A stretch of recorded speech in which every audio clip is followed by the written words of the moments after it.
Hello students. अब हम reproductive health के आगे वाले टॉपिक के बारे में चर्चा करेंगे।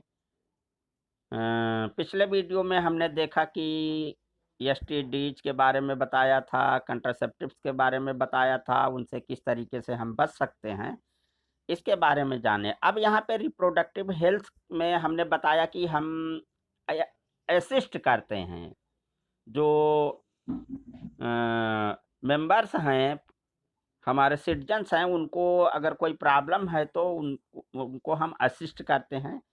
अब अगर मान लीजिए कि कोई जो है कपल में इनफर्टिलिटी आ गई। इनफर्टिलिटी मतलब मेनी कपल्स आर ओवरवर्ड are unable to produce children.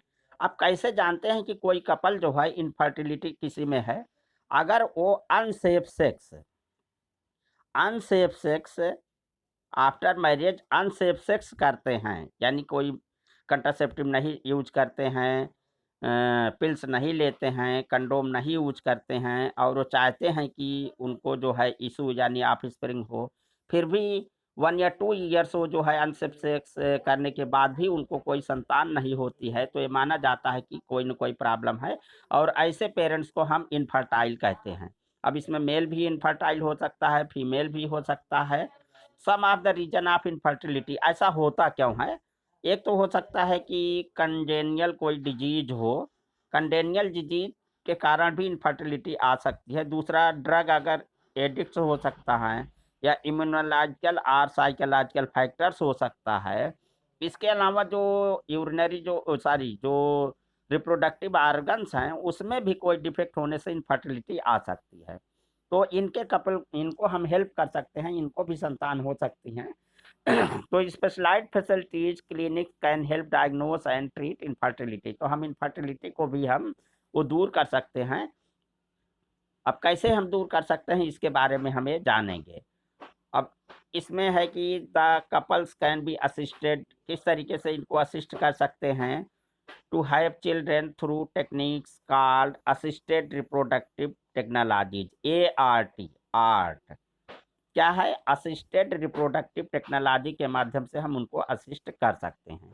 अब असिस्टेड रिप्रोडक्टिव टेक्नोलॉजी जो है क्या है, तो पहला इसमें है इन विट्रो फर्टिलाइजेशन।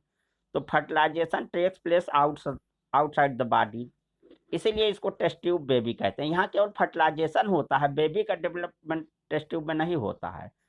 अब इसको हम कह सकते हैं the following techniques are included in IUPF। In vitro fertilisation में कौन कौन सी ये टेक्निक है इसको हमें जानेंगे।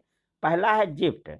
It stand for zygote intrafallopian transfer. GIFT, zygote intrafallopian transfer. नाम से ही लग रहा है कि जाइगोट को हम फैलोपियन ट्यूब में पहुंचाएंगे। अब एक का भी यूज करेंगे।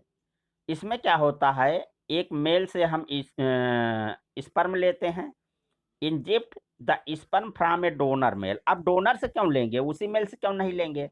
अब इसके दो रीजन, उसमें स्पर्म काउंट कम हो सकता है या स्पर्म नील हो सकता है। मान लीजिए एक कपल है, उसमें मेल में स्पर्म नील है या स्पर्म काउंट बहुत कम है। इसी तरीके से ओवा हम डोनर से ले सकते हैं। डोनर से क्यों लेंगे? अब उसका यूट्रस सही है उस फीमेल का, यानी उसमें बेबी डेवलप कर सकता है, कंड्यूसिव इन्वायरमेंट है बेबी डेवलपमेंट के लिए, लेकिन वो एग वो रिलीज करने में सक्सेस नहीं है।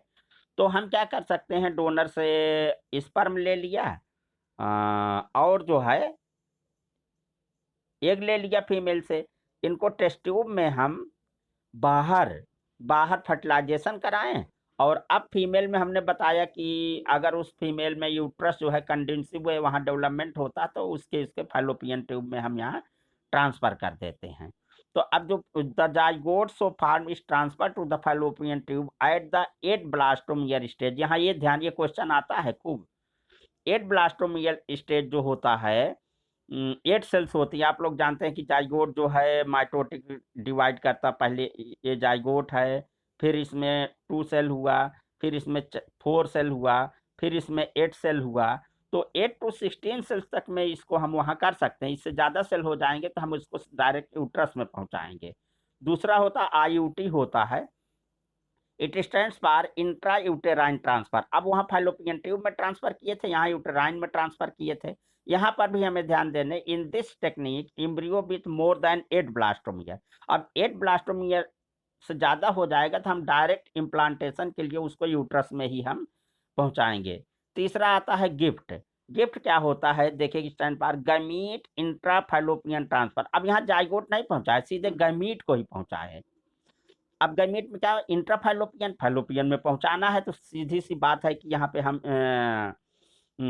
वहाँ पे पहुँचाएँगे, गैमीट को पहुँचाएँगे। Females who can not produce ovum.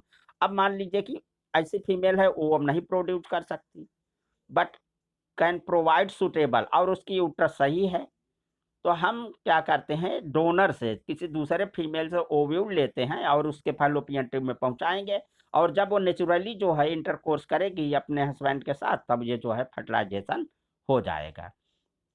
अगला आता ICSI, it stand for intracytoplasmic sperm injection. In this method sperm is directly injected into the cytoplasm of ovum.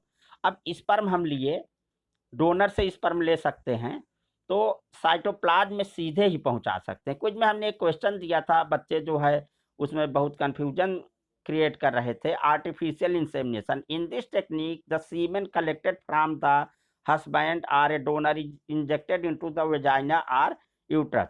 Vagina या यूट्रस में हम सीधे जो है सीमेन को पहुंचाते हैं।